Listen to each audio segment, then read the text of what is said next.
तुम्हें तुम्हारी नसब से नहीं पता, और हुजूर पाक सल्लल्लाहु अलैहि वसल्लम के मुतालिक बात करते हो, और तुम्हें पता है अल्लाह के नबी सल्लल्लाहु ताला अलैहि वसल्लम का नसब बाप से, दादा से, परदादा से, उसके ऊपर से नहीं। मैं गिनाता हूँ, हजरत आदम अलैहिस्सलाम को अल्लाह ने रूए जमीन पर भेजा। आदम अलैहिस्सलाम की पेशानी में मेरे मुस्तफ़ा का नूर रखा।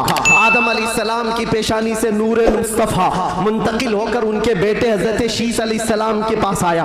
हजरत शीस अलैहिस्सलाम के बेटे थे यानिश, उनके पास आया। यानिश से कैनन में आया, कैनन से महलाइल में आया, महलाइल से यरद में आया, यरद से इदरीस अलैहिस्सलाम की पेशानी में मेरे मुस्तफ़ा का नूर आया।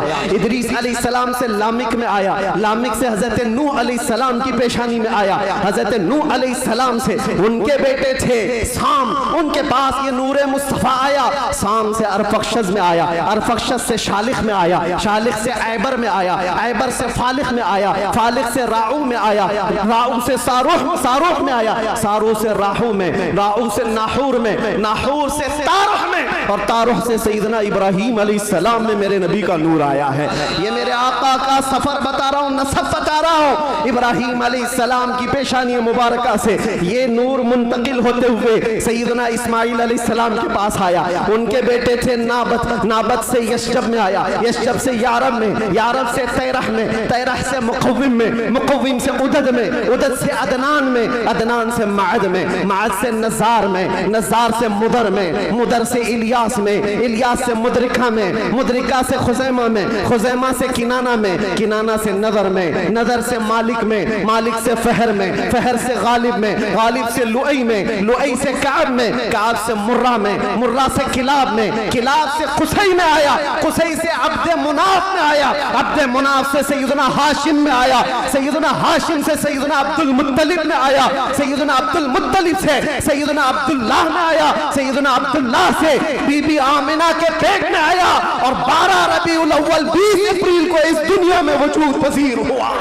नारे तकबीर, नारे रिसालत, आमदे मुस्तफ़ा, आमदे मुस्तफ़ा, आलमी यौमे दुरूद, अल्लाह मुफ्ती साहब क़िबला, जिसके दादा का नाम पता ना हो वो इतने लंबे शजरे पर सवाल उठा है, जिसका हर बाब महफूज। कुरान कहता है वह तक़ल्लुबका फ़ी साजिदीन। मैं उनसे भी कहता हूँ जो दिल में बुग़्ज़ व अदावत रखते हैं और चेहरे पर मुसलमान बने फिरते हैं। मेरे आका को कहते हैं उनके माँ बाप काफिर थे, ये आज भी किताबों में लिख मारते हैं।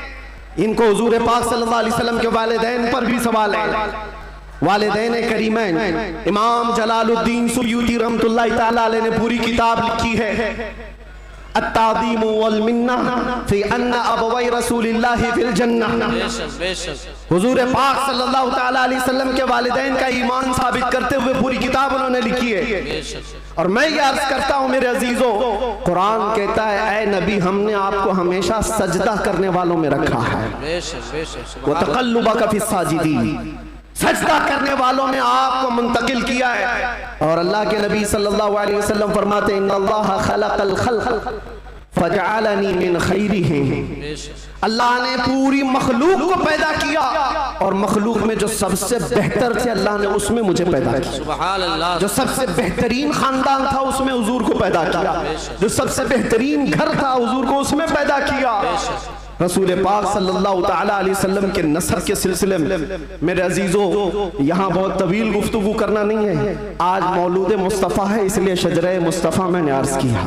और मेरा ये विजदान है हुजूर के आबा व अजदाद आदम अलैहिस्सलाम तक ये जो मैंने बयान किया, इब्राहीम अलैहिस्सलाम से लेकर के ऊपर तक, बल्कि अदनान से ऊपर तक, उनमें अगरचे रिवायात में इख्तिलाफ है, लेकिन मैंने जो सही सीरत मुस्तफ़ा की किताब सीरत इब्न हिशाम में मौजूद वो शजरा आपके सामने रखा। शजरे और भी बहुत हो सकते हैं, मैंने आपके सामने बरकत के लिए रखा। और ये मेरा गुमान है कि इन नामों में अल्लाह इतनी बरकत अता फरमाता है कि साल भर तक अल्लाह हमें बलाओं से महफूज भी फरमाता है।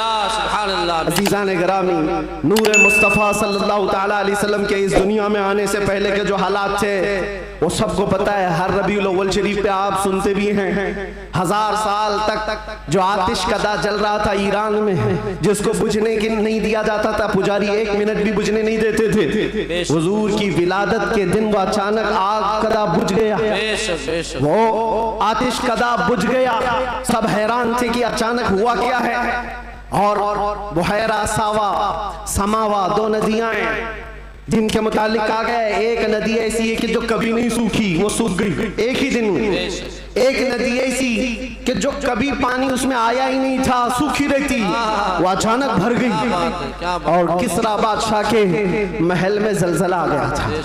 फारस का बादशाह जिसके महल में जलजला आया और दीवार फट गई और उसके कंगोरे गिर गए। उसने सारे नजूमियों को बुलाया और पूछा, मेरा किला इतना महफूज कि 1 लाख लोग मिलकर उसे तोड़ ना सके, हमने इस तरह से उसको मजबूत बनाया था, हुआ क्या है मेरे किले के अंदर? ये जलजला कैसे और ये दीवार कैसे?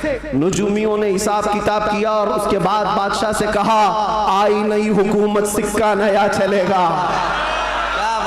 यही जवाब दिया होगा उन्होंने, आई नई हुकूमत। आज अरब में एक बच्चा पैदा हुआ है जो कुफ्र और शिर्क की ज़ुल्मतों को दूर करके नूर का उजाला लाने वाला है, नूर वहदत का उजाला लाने वाला है। और फिर उन्होंने यही कहा होगा, आई नई हुकूमत, सिक्का नया चलेगा, आलम में रंग बदला सुबह शब विलादत। और उस जलजले पर बात याद आई है, मैं आपको बताता हूं। फारस में ये किला था बहुत बड़ा और बादशाह किसरा वो बैठा है और जलजला आया, दीवार शक हो गई। जलजला किस दिन आया? हुजूर की विलादत पर।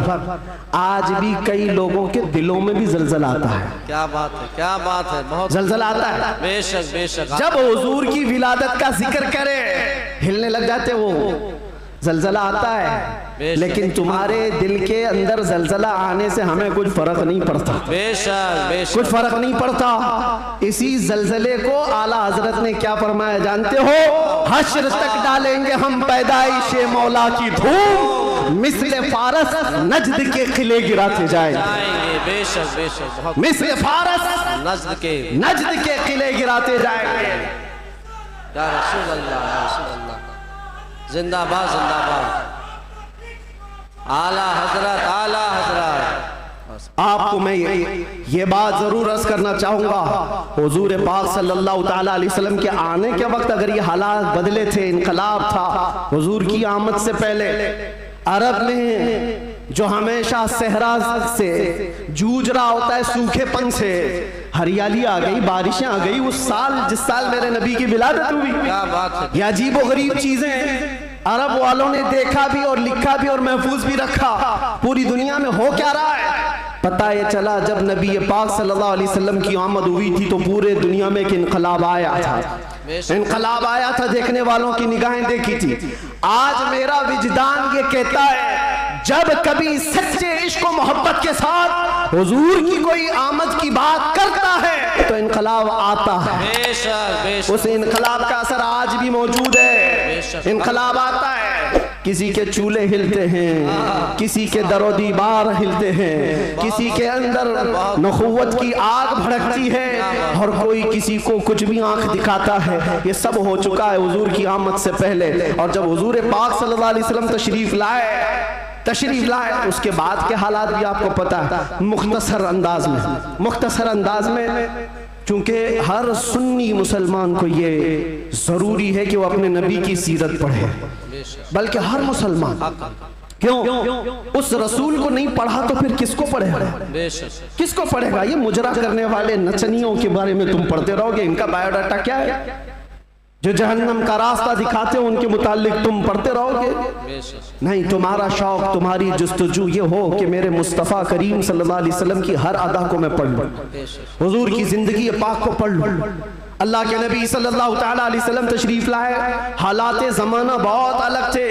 और रिवायतें तो ये बताती हैं पूरे मक्का में उस साल सिर्फ और सिर्फ जितने घरों में बच्चे हुए सब लड़के ही पैदा हुए, पैदा हुए, बेशक बेशक सब पैदा हुए जो थे वो लड़के थे।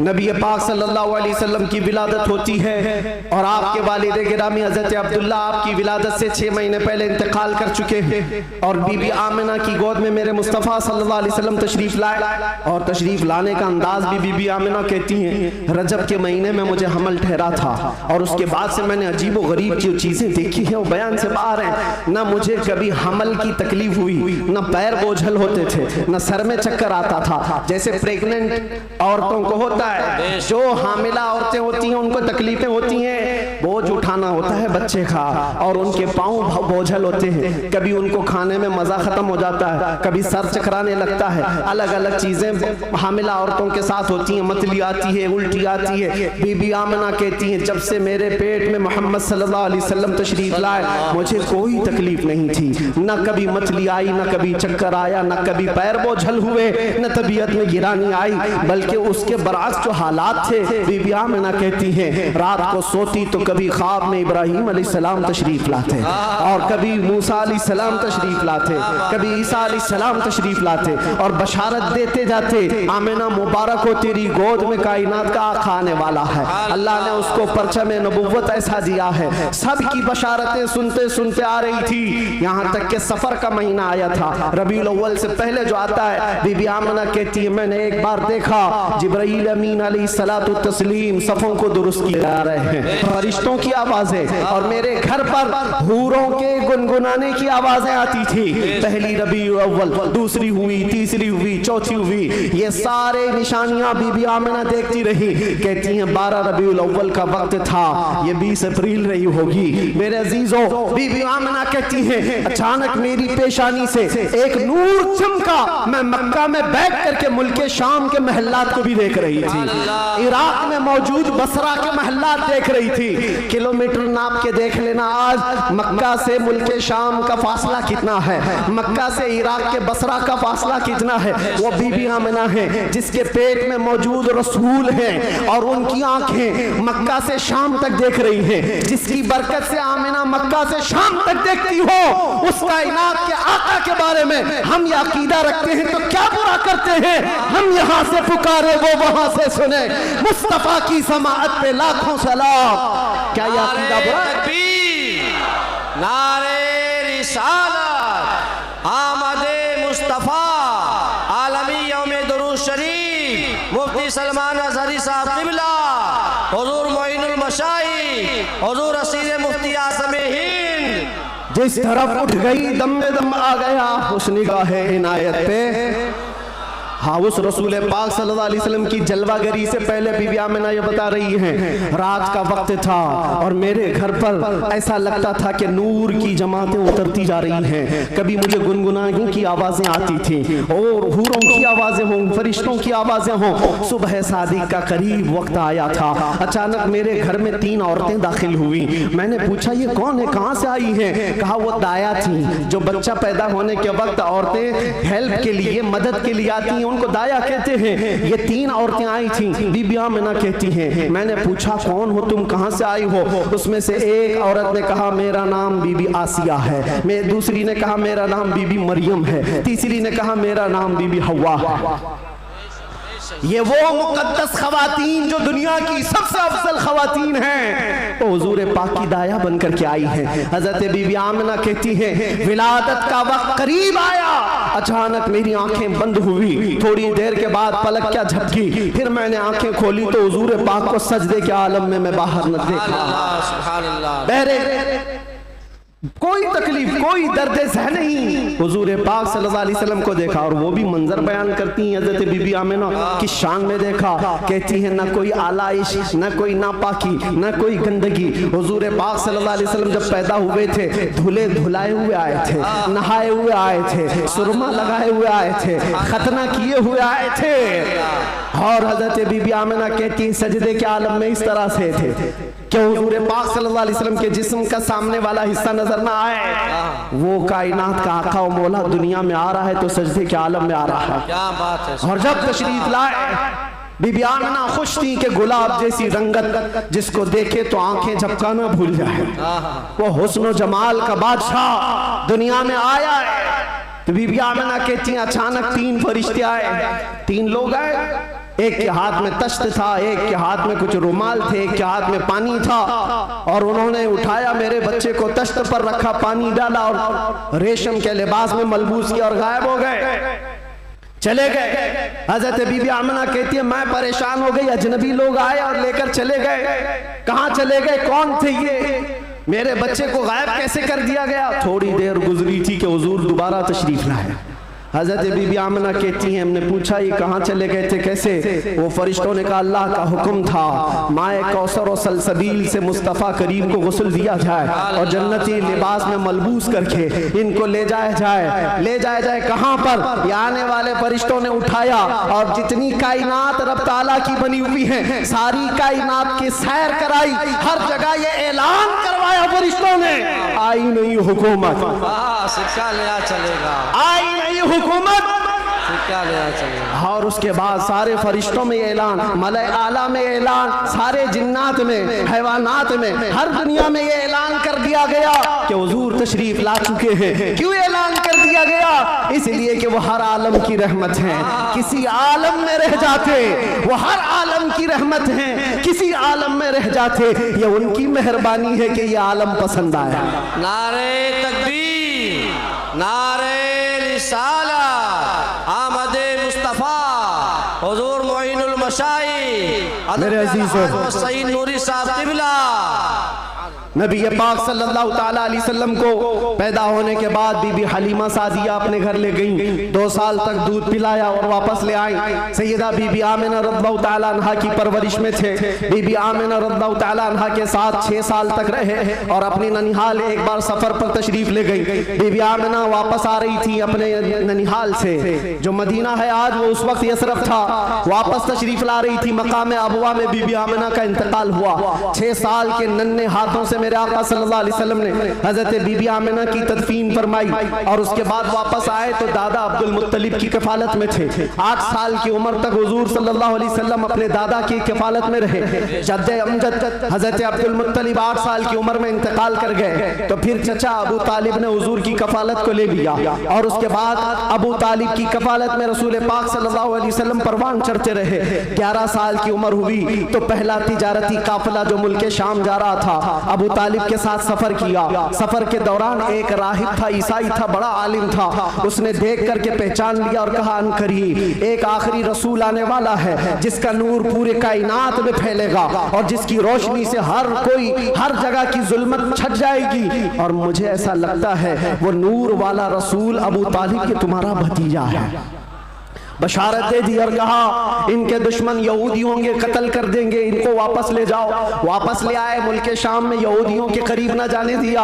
हुजूर पाक सल्लल्लाहु ताला अलैहि वसल्लम परवान चढ़ते रहे। जब आपकी उम्र 18 साल की हुई तो ये जंगों में शिरकत भी आपने फरमाई जो उस वक्त की जंगें थी, जो हल्फुल फिज्जार भी कहा जाता है। और उन जंगों में शिरकत के बाद नबी पाक सल्लल्लाहु अलैहि वसल्लम ने 25 साल की उम्र में फिर तिजारत का सफर फरमाया। 25 साल की उम्र में आपकी जहानत, आपकी दानाई, आपकी सदाकत, आपकी अमानत सारे मक्का में मुसल्लम थी। हर कोई अजमत एहतराम से देखता था। फिर जब तिजारत करके काफी माल नफा का लेकर वापस तशरीफ लाए, मक्का की सबसे ताहिरा पाकीज़ा अफीफा खातून खदीजतुल कुबरा जो बेवा थी, 2 शोहर से उनके इंतकाल हो चुके थे। 2 शोहर पहले उन्होंने हजरत रसूल पाक सल्लल्लाहु अलैहि वसल्लम की अमानतदारी देखी तो निकाह का पैगाम दिया। अल्लाह के नबी सल्लल्लाहु अलैहि वसल्लम ने कबूल फरमाया। 25 साल की उम्र में आपकी पहली शादी मुबारक। फिर हजरत खदीजा के साथ आपने निकाह करके अज़दवाजी जिंदगी शुरू फरमाई। आपकी औलाद हुई, हजरत ज़ैनब हुई, हजरत रुक़ैया हुई, हजरत उम्मे कुलसूम हुई, हजरत बीबी फातिमा ज़हरा हुई, हजरत अब्दुल्लाह हुए, हजरत कासिम हुए। 6 बेटे हजरत खदीजा के पेट पेट से पैदा हुए। और जब ये हालात जिंदगी आगे बढ़ती गई, मक्का वालों में आपका अज़्म, आपका मकाम और मर्तबा ऐसा था कि आपसी झगड़े फसादात हों, हुजूर पाक सल्लल्लाहु तआला अलैहि वसल्लम के एक इशारे से कई कबीलों के वो मसले जो कई सालों से अनहल थे, ला अनहल थे, वो हल कर लिए जाते थे। फिर जब 40 साल की उम्र पाक हुई, रसूल करीम सल्लल्लाहु तआला अलैहि वसल्लम की, आप गारे हिरा तशरीफ ले जाते थे, खलवत में इबादत करते थे। फिर वो फरिश्ता आया जिब्राइल अमीन कुरान की आयतें लेकर के, और हुजूर से कहा इक़रा, कहा पढ़ो। हुजूर ने कहा मा अना बिक़ारी, 3 बार कहा। उसके बाद कहा इक़रा बिस्मि रब्बिकल्लज़ी खलक़, पढ़ो अपने उस रब के नाम से जिसने तुम्हें पैदा किया है। अल्लाह के नबी ने पढ़ना शुरू फरमाया, 5 आयतें उतरी, उतर कर गारे हिरा से वो सूए कौम आया है, जहां को अंधेरों से निकालने वाला वो रसूल तशरीफ लाया गारे हिरा से। और जब तशरीफ लाए, फिर अल्लाह के नबी सल्लल्लाहु अलैहि वसल्लम ने ऐलान नबुव्वत फरमाया, मक्का वालों को जमा किया, अपने नबी आखिर ज़मा होने का, अल्लाह के एक होने का ऐलान किया। मानने वालों ने माना, चिढ़ने वालों ने चिढ़ना शुरू किया। दुश्मनियां यहाँ से शुरू हुई और झगड़े फसादा शुरू हुए। सहाबा जो बनते चले गए हुजूर के, शुरू में गरीब थे, कमजोर थे, ज़ईफ थे, उन्हें मारा गया, पीटा गया, तकलीफें दी गई। 50 साल की उम्र पाक थी रसूल पाक सल्लल्लाहु अलैहि वसल्लम की, जब आपका सोशल बाइकाट किया गया था। 7वां साल हुजूर का बेअसत का था, नबुव्वत का 7वां साल था। आपका पूरे मक्का वालों ने मिलकर सोशल बाइकाट किया था। शब अबी तालिब की घाटियों में हुजूर महसूर रहे अपने खानदान के साथ। आपको दाना पानी कुछ नहीं जाने दिया जाता था। पत्ते खाए हुजूर ने और चमड़े उबाल करके खाए। 2 साल का ये अरसा गुजरा था, तो फिर ये हलफ, ये अहद तोड़ दिया गया। और फिर 50 साल की उम्र पाक थी हुजूर की, जब बीबी खदीजा का भी इंतकाल हो गया। 4 महीने के बाद अबू तालिब का भी इंतकाल हो गया। वो आमुल हुज़्न था, गमों का साल था। नबी पाक सल्लल्लाहु अलैहि वसल्लम पर गम, उसके ऊपर गम के ऊपर गम आते गए। और इधर सहाबा की परेशानियां, बहुत सारे सहाबा हिजरत करके हबशा चले गए। अल्लाह के नबी सल्लल्लाहु अलैहि वसल्लम इन आजमाइशों से नबुर्दाज़मा थे। फिर मौला ने वो करम फरमाया जो पहले आपसे पहले किसी को नहीं किया था और क़यामत तक किसी को नहीं दिया जाएगा। जिब्राइल अमीन को भेजा, कहा जा जिब्राइल, मेरा रसूल कबीदा खातिर है, गमगीन है, उसे मक्का से उठा लाओ, जन्नतों का सैर कराकर मेराज के सफर पर लाओ।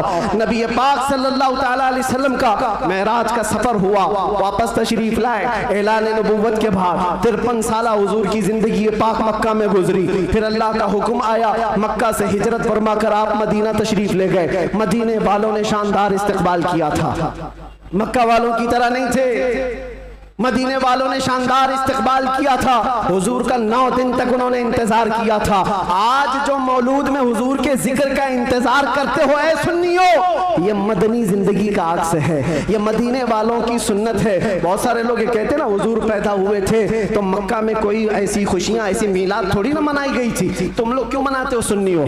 उनसे ये कहो मक्का में जब हुजूर पैदा हुए थे तो सब काफिर ही काफिर थे, काफिर ही काफिर थे।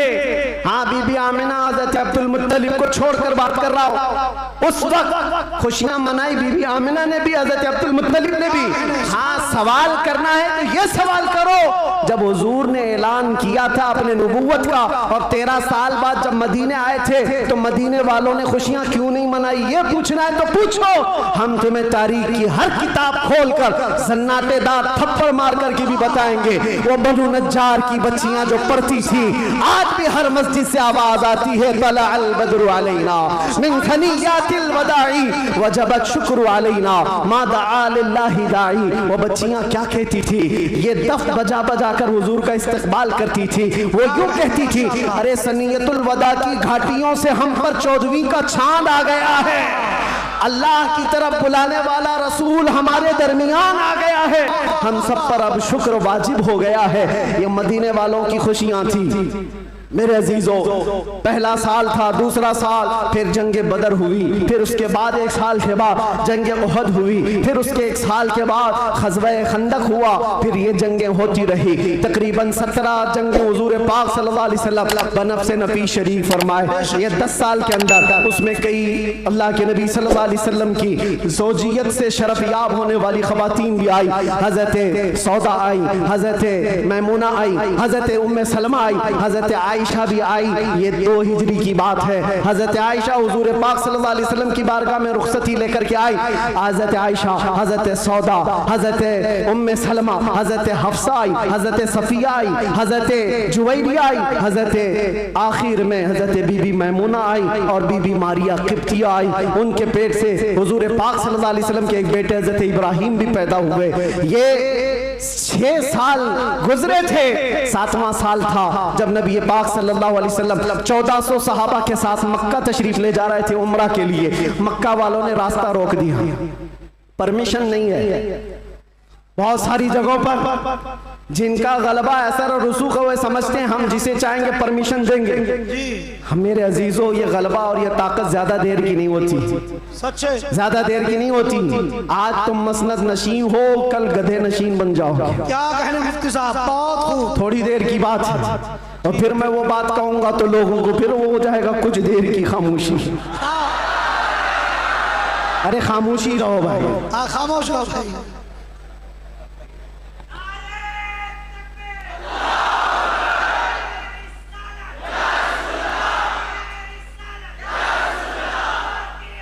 मैं सीरत अर्ज कर रहा हूँ हुजूर पाक की, और साथ ही मुअज़्ज़ज़ और मुअक्कर और मोहतरम हज़रतुल अल्लामा सैयद मोइन मियाँ साहब क़िबला भी यहाँ हैं। जिम्मेदार लोग हैं, इनके बहुत सारे मामलात भी हैं, लेकिन मैं आप सबको एतमाद में रखते हुए, इत्मीनान दिलाते हुए ये अर्ज करता हूँ कि इंशाअल्लाह अज़ीज़ ऐसा कोई जुमला नहीं होगा जो आप पर आफत बनेगी, कोई बला।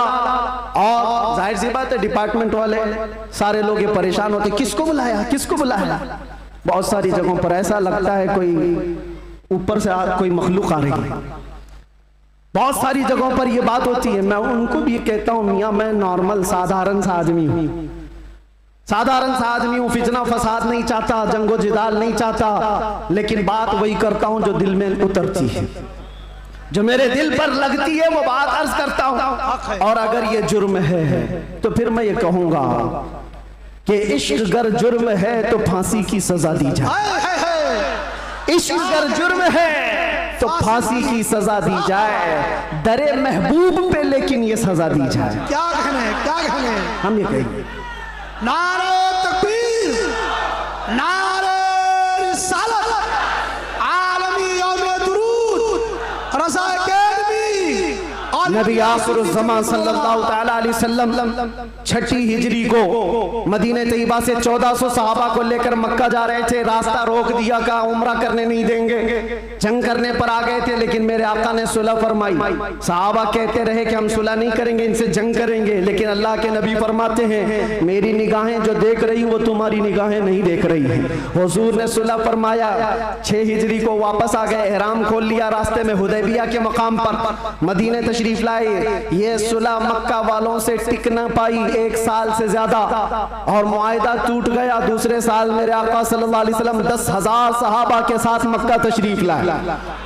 अब कोई जंगो जिदाल नहीं, कत्लो किताल नहीं, लड़ने वालों में ताकत भी नहीं, कोई जमा होने को तैयार भी नहीं, सब बिखर चुके थे। और 10,000 सहाबा इस शान के साथ आए थे कि आवाजें गूंज रही थी। और फिर वो पहली अजान मस्जिद हरम में गूंजने लगी बिलाल हबशी की आवाज से। मक्का पाक किया गया, ताहिर किया गया, साफ किया गया। और फिर हुजूर पाक सल्लल्लाहु तआला अलैहि वसल्लम ने, बताता हूँ एक बात, ये मुझे बात बहुत अच्छी लगती है इसलिए अर्ज कर रहा हूँ। मैं जो कहता हूँ ना कुछ देर की खामोशी, वो इसीलिए कहता हूँ। हुजूर पाक सल्लल्लाहु अलैहि वसल्लम हिजरत करने से पहले एक बार खाने काबा के पास आए थे, और हुजूर को खाने काबा के अंदर जाना था, और दरवाजे की चाबी उस्मान बिन शैबा के पास थी। उस्मान गनी नहीं, ये उस्मान बिन शैबा दूसरे, उनके पास चाबी रहती थी, वो ईमान लाए हुए नहीं थे। हुजूर ने कहा चाबी दो, मुझे अंदर जाना है। कहा तुमको दूं, तुम दीन छोड़े हुए आदमी, हमारे आबा व अजदाद का दीन छोड़े हुए हो, तुमको चाबी हरगिज नहीं दूंगा। चाबी नहीं दिया, ना दरवाजा खोलने दिया। हुजूर ने फरमाया उस्मान याद रखो, याद रखो, एक दिन ये चाबी मेरे हाथ में होगी, मैं जिसे चाहूंगा अता करूंगा। सुभान अल्लाह। क्या इसी को हम कहते हैं कुछ देर की खामोशी है। सब्र करो, इंतजार करो, आज तुम्हारा गलबा है, चाबी तुम्हारे पास, तुम जिसे चाहो रोक दोगे। हुजूर ने फरमाया एक दिन मेरे हाथ में होगी। और उस्मान बिन शैबा कहते मैं उस वक्त इनकी बात को ऐसी ही समझा, उड़ती उड़ती बात, ये ऐसी एक बोलने वाली बात है, तमतराक में कही गई बात है, लेकिन कहते हैं घर गया तो मुझे टेंशन भी होने लगा। मोहम्मद ने अब तक झूठ तो नहीं कहा, अगर कहा है तो कहीं ये बात सच न हो जाए। क्या कहने? लेकिन वो कहते हैं मेरा ये डर उस वक्त खत्म हो गया जब मोहम्मद सल्लल्लाहु अलैहि वसल्लम मक्का छोड़कर हिजरत करके चले गए मदीने। वो कहते हैं जो अपना घर भी नहीं बचा पाए, अपना वतन नहीं बचा पाए, वो कहां से मेरे हाथ से चाबी छीन पाएंगे? सब कुछ तो इनका खत्म हो गया, जा चुके। लेकिन उन्हें पता नहीं था सिर्फ 6 साल के बाद वापस वो रसूल तशरीफ ला गए। सुभान अल्लाह। 7वीं हिजरी थी। 10,000 सहाबा के साथ जब नबी पाक सल्लल्लाहु अलैहि वसल्लम मक्का में तशरीफ लाए, मक्का में जब तशरीफ लाए तो अल्लाह के नबी सल्लल्लाहु अलैहि वसल्लम ये सहाबा के हुजूम के साथ जब आए, खाना काबा के पास गए हैं और जो कैदी थे, जो पकड़े गए थे उस वक्त, वो सब तो इसी तरह सर झुकाए आए हुए थे। ये सोच रहे थे आज तो पूरा बदला लिया जाएगा, बदर का भी, ओहद का भी, खंदक का भी, सारी जंगों में जितना ये नाचे थे सबका बदला ले लिया जाएगा। सब हाजिर थे। हुजूर पाक ऊपर चढ़ते हैं एक टीले पर, कहते हैं उस्मान बिन शैबा कहाँ है? आए हैं, चाबी लेके ही आए। कहा लाओ चाबी। हुजूर के हाथ में चाबी दे दिया। क्या कहने? क्या? जो मेरे मुस्तफा की जुबान से निकला है वो होकर रहेगा। सुभान अल्लाह, सुभान अल्लाह। अल्लाह के नबी ने फरमाया, हदीस सुना रहा हूं, अल्लाह के नबी ने फरमाया इस रुए जमीन पर एक दिन ऐसा आएगा कि पूरे खित्ते पर एक भी आदमी ऐसा ना होगा जो ला इलाहा इल्लल्लाह ना बोलता हो। सुभान अल्लाह, सुभान अल्लाह, सुभान अल्लाह। हर इंसान ये दीन गालिब आकर रहेगा, ये उसी रसूल ने फरमाया है। हाँ, ये मत पूछो अब क्यों नहीं हो रहा, कल क्यों नहीं हो रहा, परसों क्यों नहीं हो रहा, हालात है कुछ देर। उसके बाद मेरे नबी ने जो फरमाया है वो होकर रहेगा। चाबी ली और उसके बाद दरवाजा खोला। जो काबे को पाक किया, काबा आज भी उन अजमतों को सलाम करता है। बेशक, सुभान अल्लाह, सुभान। आज भी काबे की तहारत का सेहरा मेरे मुस्तफा के हाथ है। नबी पाक सल्लल्लाहु ताला अलैहि वसल्लम ने उसके बाद फिर ऐलान किया पूरे मजमे में, कहते हैं आज मैं ये चाबी ऐसे शख्स के हाथ में दूंगा जिससे कयामत तक कोई चाबी छीन नहीं पाएगा। अल्लाह, कितनी बड़ी फजीलत की बात है, कितनी बड़ी बशारत। सारे सहाबा की गर्दनें ऊंची हो गई, चाबी मुझे मिले। हजरत अबू बकर सिद्दीक सोच रहे हैं, उमर फारूक सोच रहे हैं, हजरत अब्बास सोच रहे हैं, अब्दुल्ला इब्न मसूद सोच रहे हैं, कई सहाबा ये दिल में ख्वाहिश रखते हैं चाबी शायद हमको मिले, चाहे शायद हमको मिले। हुजूर ने फरमाया उसको दूंगा, कयामत तक उससे कोई छीन नहीं पाएगा। सब देखते रहे और हुजूर ने एक आयत तिलावत फरमाई कुरान की, इन्नल्लाह यअमुरुकुम अन तुअद्दुल अमानाति इला अहलिहा, बेशक अल्लाह तुम्हें हुक्म देता है जिसकी अमानत है उस तक वापस लौटा दिया करो। हुजूर ने फरमाया उस्मान बिन शैबा इधर आओ। क्या कहने?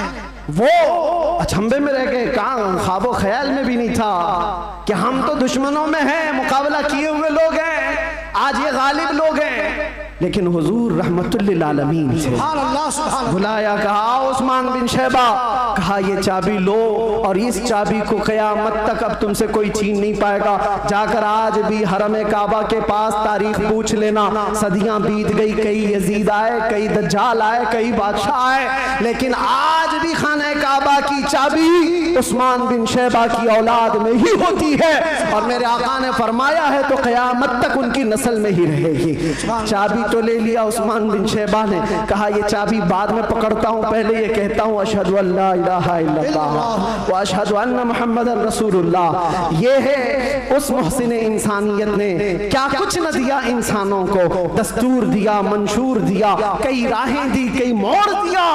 लाखों सलाम उस आका पर, बुत लाखों जितने तोड़ दिया, दुनिया को पैगाम सुकून दिया और तूफानों के रुख को मोड़ दिया। अजीजा ने गिरामी वापस मेरे आका तशरीफ ले गए। 10 हिजरी तक कई जंगें भी हुई, 11 हिजरी थी। हुजूर पाक सल्लल्लाहु अलैहि वसल्लम ने आखिरी हज फरमाया। हज के बाद जब नबी करीम सल्लल्लाहु अलैहि वसल्लम तशरीफ ले आए, अलालत हुई, सफर का महीना था और सहाबा इकराम के दरमियान हुजूर ने खुतबा दिया। इरशाद फरमाया, अल्लाह ने अपने एक बंदे को इख्तियार दिया है, वो चाहे तो दुनिया की चीजें रख ले या अल्लाह के पास जो है वो ले ले, और उस बंदे ने अल्लाह के पास जो है उसको इख्तियार कर लिया। ये हदीस सुनकर के हजरत अबू बकर रोने लगे। सहाबा ने पूछा, क्यों रो रहे हो? कहा, हुजूर ने ये अपने बारे में फरमाया है, अल्लाह ने उनको इख्तियार दिया है, चाहे तो दुनिया की सब चीजें रख लो या अल्लाह के पास आने को मंजूर कर लो। हुजूर ने अल्लाह के पास जाने को मंजूर किया। फिर वो आखिरी आयत नासिल हो गई, अल यौमा अकमलतु लकुम दीनकुम व अतममतु अलैकुम निअमती व रदीतु लकुमुल इस्लाम दीना। आज के दिन मैंने तुम्हारा दीन मुकम्मल कर दिया और सारी नेमतें तमाम कर दी। अल्लाह फरमाता है, मैं तुम्हें इस्लाम देकर राजी हो गया। ये कुरान की आखिरी आयत आई। तब फिर सहाबा में हजरत अबू बकर सिद्दीक गमगीन हुए, कहा अब अल्लाह के नबी सल्लल्लाहु अलैहि वसल्लम हमारे दरमियान नहीं रहेंगे। फिर रबीउल अव्वल का ही वो महीना आया, अल्लाह के नबी सल्लल्लाहु अलैहि वसल्लम बिस्तर अलालत पर थे। फिर 13 रबीउल अव्वल की वो रात आई जब हुजूर को शिद्दत का बुखार, हुजूर मिसवाक को पानी में डालते थे और बार बार अपने मुंह की तरफ इशारा फरमाते थे और फिर ये फरमाते, नज़ा की हालत सख्त होती है, सकरात का वक्त बहुत सख्त होता है, लेकिन ए उम्मत मुस्तफ़ा, एक बात मैं आपको बताता हूँ, वो हालत नज़ा में मेरे मुस्तफ़ा थे। हजरत आयशा फरमाती है, मेरे जानों पर सर रख करके हुजूर आराम कर रहे थे और फरमाया था किसी को आने मत देना, अब मुलाकात का वक्त बंद हो चुका है। अचानक दरवाजे पर दस्तक हुई, हुजूर ने फरमाया आ जाओ और फरमाया आयशा, ये मौत का फरिश्ता है, मलकुल मौत है, मुझसे पहले कभी इसने किसी की रूह कब्ज करने के लिए इजाजत नहीं मांगी और इसके बाद भी कभी नहीं मांगेगा, मैं उसको इजाजत दे रहा हूँ। लेकिन अल्लाह के नबी सल्लल्लाहु अलैहि वसल्लम के मुतालिक ये बात भी बताई जाती है, हुजूर ने मलकुल मौत से पूछा, अल्लाह अल्लाह, यहाँ पर आकर के मेरे जज्बात टूट जाते हैं, मेरे जज्बात हाथ दे जाते हैं। अल्लाह के नबी सल्लल्लाहु अलैहि वसल्लम सकरात के आलम में, नज़ा के आलम में, तुम्हें पता है सकरात और नज़ा किसको कहते हैं? आदमी अपनी माँ बाप को भूल जाता है, अपने बच्चों को भूल जाता है, अपना नाम भूल जाता है मौत से पहले, खाना पीना तो दूर की बात, उसके जिस्म पर मक्खी बैठे तो पहाड़ की तरह लगती है सकरात के आलम में, उसकी तकलीफ उसको पता है, वो किसी की नहीं सोचता, उसको हाय हाय लगी होती है।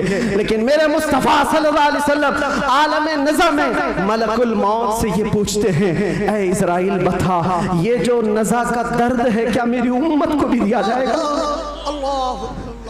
क्या मेरी उम्मत भी इस दर्द से गुजरेगी? जो न भूला हम गरीबों को रज़ा, याद उसकी अपनी आदत कीजिए। है गुलामों, तुम समझते हो हमारी बीमारियों और हमारे दर्दों का कोई और मावा मिल जाए जिसके दरवाजे पर हम जाकर हाथ फैलाते हैं इधर उधर दुनियादारों का, जिनकी जूतियां सीधी करते करते लोगों के बाल पक गए और मुश्किलात हल ना हो पाई? तुम्हें पता है हकीकत में हमारे दर्दों का अगर कोई एहसास कर सकता है तो सिर्फ आमिना का लाल। सुभान अल्लाह, सुभान अल्लाह। जो न भूला हम गरीबों को रज़ा, वो अपनी मौत से पहले अपनी उम्मत को याद कर रहे हैं और ये फरमा रहे हैं मेरी उम्मत को ये दर्द तो नहीं दिया जाएगा, ये तकलीफ से तो नहीं गुजरेगी। उम्मत के तलवों में कांटा भी चुभे तो हुजूर फरमाते उसका दर्द मुझे भी होता है।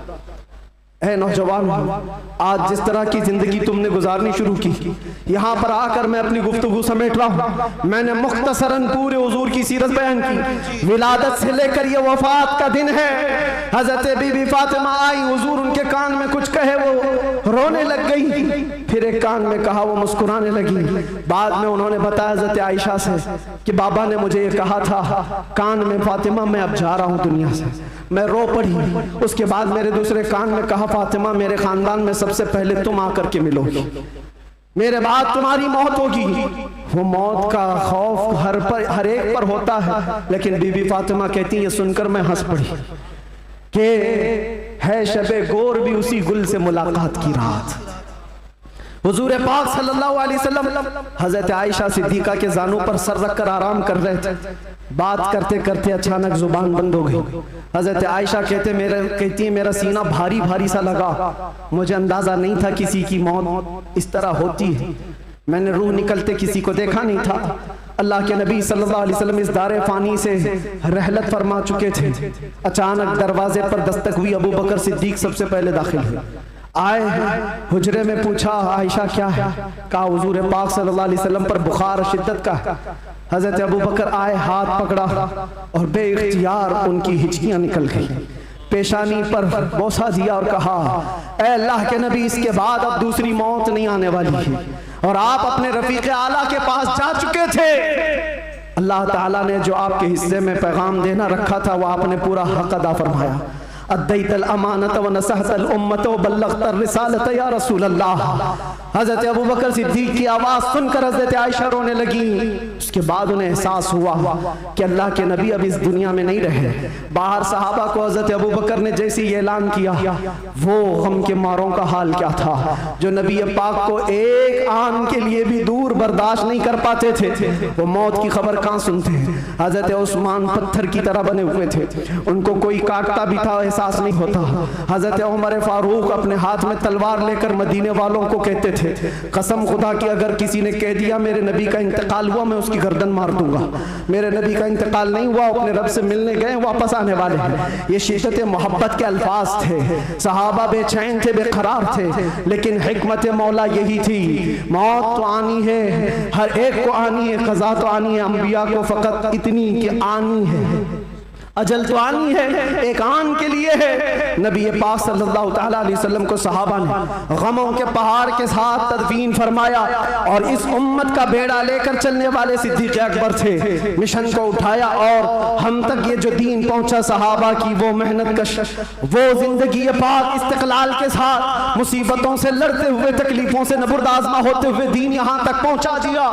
अब मैं तुमसे सवाल करता हूँ, आज मुस्तफ़ा की सीरत सुनने आए हो, आज हुजूर की मौलूद में आए हो, जो रसूल तुमसे इतना प्यार करे कि बिस्तर को छोड़कर खड़े हो जाए। आयशा फरमाती है बिजली कड़कती थी तो हुजूर बाहर निकल जाते, अबर छाता तो हुजूर घर से बाहर चले जाते और ये कहते मुझे अंदेशा होता है कहीं ये बिजली मेरी उम्मत पर अजाब ना आ जाए, ये अबर कहीं मेरी उम्मत पर अजाब बनकर तारी ना हो जाए। हुजूर इस्तिग़फ़ार करते करते सुबह कर जाते थे, नमाजों के लिए खड़े होते। आयशा कहती आप मासूम हैं, सैयदुल मासूमीन हैं, आप क्यों इतनी इबादत करते हैं? मेरे आका फरमाते मेरी उम्मत के लिए करता हूँ, मेरी उम्मत बेखबर है, वो मुझे नहीं पहचानती। अल्लाह के नबी सल्लल्लाहु अलैहि वसल्लम को कब्र अनवर में रखा गया। सहाबी रसूल फरमाते हजरत अली भी उतारने वालों में से थे। लब हुजूर के कब्र में भी हिल रहे थे, कान लगा करके सुना तो ये अल्फाज थे, रब्बिग़फ़िर ली उम्मती फ़इन्नहुम ला यअलमून। ऐ मेरे रब मेरी उम्मत की बख्शिश फरमा, इसलिए कि वो नहीं जानती। जो न भूला हम गरीबों को रजा, याद उसकी अपनी आदत कीजिए। नौजवानों, आज फिर मैं तुम्हारे अखलाक को किरदार से सवाल करता हूँ। उस रसूल के मानने वाले हो जिस रसूल ने तुम्हें किसी जगह फरामोश नहीं किया, दुआओं में, मेराज के सफर में, कब्र में, अपने बिस्तर में, अपनी जलवतगाह में, अपनी खलवतगाह में, हर जगह जंगों में तुम्हारे लिए, जो पेट पर पत्थर बांधे तुम्हारे लिए, तलवारें उठाई तुम्हारे लिए, दंदाले मुबारक शहीद करवाए तुम्हारे लिए, अमीर हमजा का चबाया हुआ कलेजा देखा तुम्हारे लिए, हसनैन करीमैन के जो खानदान के टुकड़े टुकड़े हुए रसूलुल्लाह के घराने के, किसके लिए? इस उम्मत के लिए पैगाम इस्लाम पहुंच जाए, पैगाम दीन पूरी कायनात में पहुंच जाए। मगर अफसोस इस बात का होता है, इस नौजवान को देखकर जब शराब की बोतल उठाता है, ताश के पत्तों के अड्डों पर बैठता है, नशा अपने मुंह में लगाता है, फिर सोच सोच करके दिल मरने लगता है। क्या ये उस रसूल की उम्मत है जिसके तलवों में कांटा चुभना भी हुजूर को बर्दाश्त नहीं है? हुजूर इससे इतनी प्यार, इतना प्यार करते हैं, इतनी मोहब्बत करते हैं, और ये रात भर अय्याशियों में गुजार रहा है, ये ताश के पत्तों में और शराब की बोतलों पर अपनी रातें गुजारता है। ऐ नौजवानों, कब तुम वापस आओगे उस रसूल पाक की बारगाह में?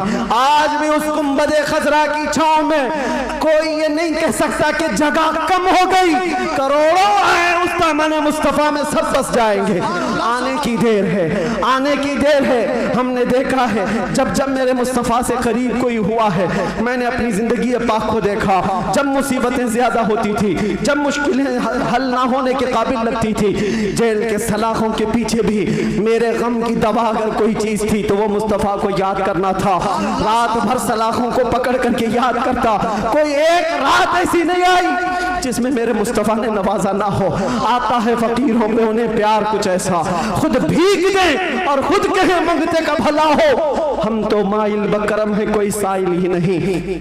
यहाँ हालात ये हैं, उन बच्चियों को देखो जिनके दुपट्टे हट गए, जिनके चेहरे बेनकाब हैं, आज बाजारों की जीनत वो बने हुए हैं, अय्याशियों की जीनत तुम्हें बनाया गया है। तुम्हारे मोहल्लों में नशा बिकता है, तुम नशा करते हो, तुम नशा के डीलर हो। क्यों दुनिया में ये नाम अपना बनाया? कुरान में तो तुमको अल्लाह ने खैर उम्मत कहा, मेरे नबी की उम्मत है, मेरे नबी की उम्मत है, बख्शिश का सहरा तुम्हारे सर पर है, तुम्हें उम्मत वसत कहा गया है। नौजवानों उठो, वरना हश्र न होगा फिर कभी, दौड़ो के जमाना चाल अपनी चल गया। एक इलाज तुम्हें दे जाता हूँ, आज यौम दुरूद के तौर पर मनाया जा रहा है। मैं तो सोच करके आया था कि दुरूद पाक पर कुछ बोलूं, लेकिन मेरे नबी की जिंदगी को शुरू किया जो खत्म कभी नहीं होने वाली है। दुरूद पर सिर्फ इतना कहूंगा, अल्लाह के नबी सल्लल्लाहु अलैहि वसल्लम ने फरमाया, अब्दुल्ला इब्न अब्बास की रिवायत है और अल-मुअज्जमुल औसत लित-तबरानी में यह रिवायत मौजूद है। अल्लाह के नबी फरमाते हैं, जो जुमा की रात को 2 रकात नमाज अदा किया और 1000 बार दुरूद पढ़ा, अगले जुमा से पहले मैं उसे अपनी जियारत का शरफ अता करूंगा। सुभान अल्लाह, सुभान अल्लाह। ये दुरूदों के जरिए से तुम अपनी जिंदगी को बदल सकते हो। उठो, अपने जुबान पर चर्चे ले आओ, इसलिए कि जो बंदा जिससे मोहब्बत करता है उसका चर्चा ज्यादा करता है। जो चर्चा ज्यादा करेगा, एक बात मैं आपको बताऊं, सुबह उठा, शाम में उठा, जहां बैठा, जहां खड़ा हुआ, दुरूद पाक पढ़ता रहा, अल्लाहुम्मा सल्ली अला सय्यिदिना मुहम्मद व अला आलिहि व अस्हाबिहि व बारिक वसल्लिम, ये बार बार पढ़ता रहा। कोई भी दुरूद जो उसे याद रहा, फरमाया गया है इंसान को जागते हुए जो बात बार बार कहने की आदत है, नींद में भी वही बात करता है, या नींद से उसे झिझोड़ कर उठा दिया जाए वही बात करता है। अगर तुम्हारी जुबानों पर दुरूद पाक के नगमे चल पड़े, आदत हो गई, एक दिन तुम्हारा भी डोला उठाया जाएगा, लाशा उठाकर कब्र में दफन करके आ जाएंगे। और ये गहरी नींद ऐसी है, इसको उठाने के लिए तो मुनकर नकीर ही आते हैं। जब वो झिझोड़ कर उठाएंगे, जिंदगी में जो कसरत से बोलते थे, मौत के उठने के बाद भी वही बोलते हुए उठोगे। अगर तुम्हारे ज़बानों पर दुरूदों का नगमा होगा, मुनकर नकीर तो वो ये कहेंगे, जिसको हम पूछने आए थे वो दुरूद के जरिए सब कुछ बता चुका, सुभान अल्लाह, सुभान अल्लाह। सब कुछ बता चुका है। अगर नबी का नाम पहले ले लिया है तो सारे मसले हल है। क्यों? पता है कब्र में 3 सवालात होने हैं जी। कब्र में 3 सवालात होने वाले हैं, मन रब्बुका मा दीनुका। ये 2 सवाल पहले, तेरा रब कौन है, तेरा दीन क्या है। इसमें बहुत सारे पास हो जाएंगे, बोल लेंगे मेरा रब अल्लाह है, मेरा दीन इस्लाम। सबसे अहम सवाल तो यही है जिस पे आके बहुत अटकेंगे, मा कुंत तक़ूलु फी हक़्क़ि हाज़ा रजुल। हुजूर को दिखाकर पूछेंगे इनके बारे में क्या कहता था। फर्क देखो, तवज्जो, आखिरी बात करने आ रहा हूं, तवज्जो। 2 सवालों में फरिश्तों ने कहा तेरा दीन, तेरा रब कौन, क्या था पूछा फरिश्ते, तेरा रब कौन था नहीं, तेरा रब कौन है, वहां कौन है वही बता। और फिर तेरा दीन क्या था नहीं पूछ रहे फरिश्ते, तेरा दीन क्या है। 2 सवालों में तो फरिश्तों ने पूछा तेरा रब कौन है, तेरा दीन क्या है, लेकिन हुजूर की बात जब आई तो पूछते इनके बारे में क्या कहता था। ये मत बोल अब क्या कहता है, अब तो हर कोई कहेगा। देख लिया जो जलाले मोहम्मदी को, जमाले मोहम्मदी को तो हर कोई पुकारे। फरिश्ते कहते ये नहीं, मा कुंत तक़ूल, पहले क्या कहता था वो बता। अपोजिशन वाले सब हा ला अदरी कहेंगे, नहीं मालूम नहीं। आज क्या कहता वो तो बोल सकता हूँ, ये मोहम्मद है, अल्लाह के रसूल है। नहीं, फरिश्ते कहेंगे दुनिया में क्या कहता था वो बोल। इसीलिए मेरे अजीजों, सुन्नी सहीउल अकीदा मचल कर कहेगा फरिश्तों से, अब तो पाए नाज से फरिश्तों क्यों उठूं, मर के पहुंचा हूं यहाँ इस दिलरुबा के वास्ते। तुम कहते हो क्या कहता था, दुनिया में क्या कहता था, मैं वो सुन्नी हूँ जमीले, मरने के बाद मेरा लाशा भी कहेगा, और सुन्नी तो यही कहेगा, फरिश्ते उठाएंगे कब्र में क्या कहता था। अगर पूछते हो तो हम सच सच बोलेंगे, कुछ भी झूठ नहीं बोलेंगे। हम तो इनको कहते थे सरवर कहूँ के मालिको मौला कहूँ तुझे, बाग़े खलील का गुले ज़ैबा कहूँ तुझे, अल्लाह रे तेरे जिसमें मुनव्वर की ताबिशें, ऐ जाने जाम में जाने तजल्ला कहूँ तुझे, तेरे तो वस्फ़ ऐबे तनाही से हैं बरी, हैरान हूँ मेरे शाह में।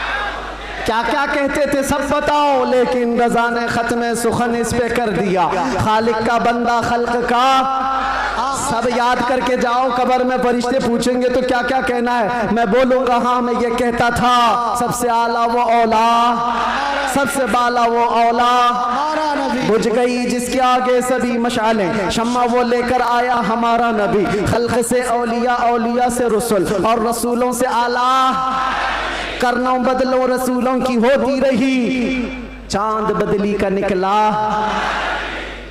सब चमक वाले उजलों में चमका किए, अंधे शीशों में चमका है वो जाने मसीहा। अरे गमज़दों को दीजिए, मुज़्दा दीजिए कि है रज़ा, बेकसों का सहारा। और एक बात यहाँ के लिए, सारे जितने कीड़े मकोड़े कान खोलकर सुन ले, सुन्नी क्या कहते हैं। तुमसे आस भी नहीं रखते, पास भी नहीं रखते, हम कोई उम्मीद भी नहीं रखते। हमारा मानना ये है कौन देता है, देने को मुंह चाहिए। अरे देने वाला है सच्चा हमारा नबी लब्बैक या रसूल अल्लाह, लब्बैक या रसूल अल्लाह, लब्बैक या रसूल अल्लाह।